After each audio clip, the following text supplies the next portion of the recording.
चुनाव बहुत बढ़िया चल रहा है और जहाँ तक बात यहाँ के चुनाव की है अब की बार, ये तो एक नारा लग गया कि बाहरी कैंडिडेट नहीं, हम तो अपने कैंडिडेट को देंगे।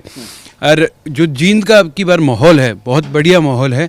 और कांग्रेस ने तो अपने कैंडिडेट, वैसे भी आपने रामविलास शर्मा जी का बयान अच्छी तरह सुन लिया होगा, उन्होंने तो उनको फंसा के भेजा है। तो ये बहुत मानते हैं आपकी कहीं ना कहीं बलि का बकरा बना दिया। बिल्कुल बिल्कुल मानते हैं, नहीं तो क्या जरूरत थी, क्या उनके पास यहाँ पे कोई कैंडिडेट नहीं था जो आज उनको नरवाना से सुरजेवाला जी को ले आना पड़ा।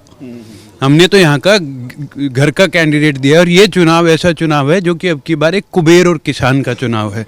बाकी तो सारे कुबेर हैं पार्टियों के, हमारे वाला तो जो यहाँ का लोकल किसान नेता है।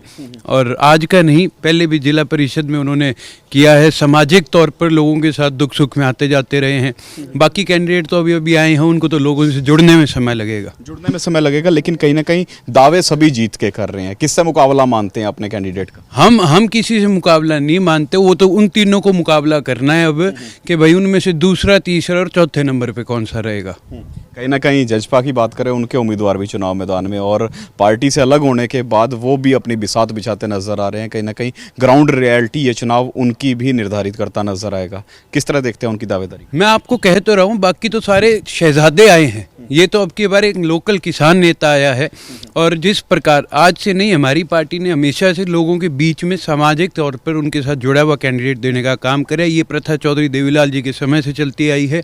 क्या आज इनके पास कोई और कैंडिडेट नहीं था? और रही बात बाकी कैंडिडेट्स की, तो मैं तो यही बात कहूँगा कि जो मारे ही नहीं हुए वो आप लोगों के क्या होंगे। जो आपका है वो आपका रहेगा। और ये तो उमेश जी ऐसे हैं जिसको जींद से पूरी उम्मीद है। बिल्कुल। कहीं ना कहीं अब कंडेला खाप की बात करें तो उसके प्रधान भी ये कह रहे हैं कि बिरादरी ज़्यादा अहमियत रखती है पार्टी की बनिस्बत, क्योंकि बीजेपी ज्वाइन की थी, लेकिन आज वो कह गए कि बिरादरी ज़्यादा अहमियत रखती है उनके लिए। यहाँ तो आप एक चीज़ देखिए, जब ये बात खाप के लोगों ने कही दी, और यहाँ जो हमारे भाई हैं इनके तो आपस में पहले ही इस बात को लेकर के झगड़ा हो गया था कि भाई दुष्यंत जी तो टिकट देना नहीं चाहते थे, अरे दिग्विजय जी आज जबरदस्ती चुनाव लड़ रहे हैं। आपको लगता है सेंधमारी कहीं ना कहीं हो सकती है INLD के गढ़ में? आप देखते जाएं, ये चुनाव बड़ा अब की बार एक ऐसा समीकरण बन करके निकलेगा जो कि अभी कोई कह नहीं सकता, लेकिन आपको धीरे धीरे माहौल बनता भी दिखेगा। और लोग अभी खुल के बोल नहीं रहे, जो वो खुल के बोलेंगे भी और अपनी बात को आगे रखेंगे। और 28 तारीख को फैसला कर देंगे, 31 को इस बात का सबको पता भी लग जाएगा। लोकसभा और विधानसभा चुनाव का सेमीफाइनल मानते हैं? जी बिल्कुल, कहीं ना कहीं ये एक ऐसा चुनाव है जहाँ पूरे हरियाणा प्रदेश की नज़र इस चुनाव के ऊपर है।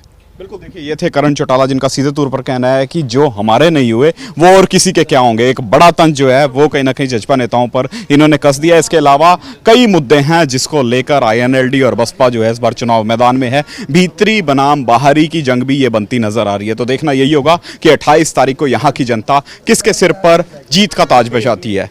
कैमरामैन मोहन सिंह के साथ Vineet Kapoor, living India news, Jind.